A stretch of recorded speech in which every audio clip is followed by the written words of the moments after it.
Flossing is the technique of using dental floss to clean in between the teeth.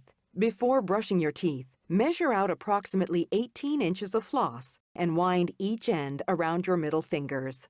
Grasp 1 to 2 inches of the floss with your index or pointer finger and thumb.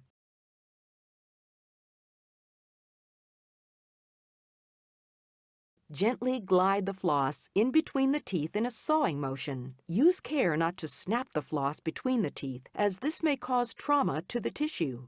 Angle the floss so it hugs the tooth in a C shape.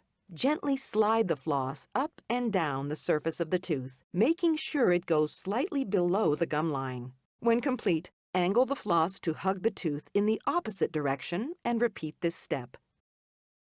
When you have finished flossing, follow with brushing and a mouth rinse. Try to floss before every brushing. If you do not have time for flossing in the morning, always floss in the evening before your final brush of the day.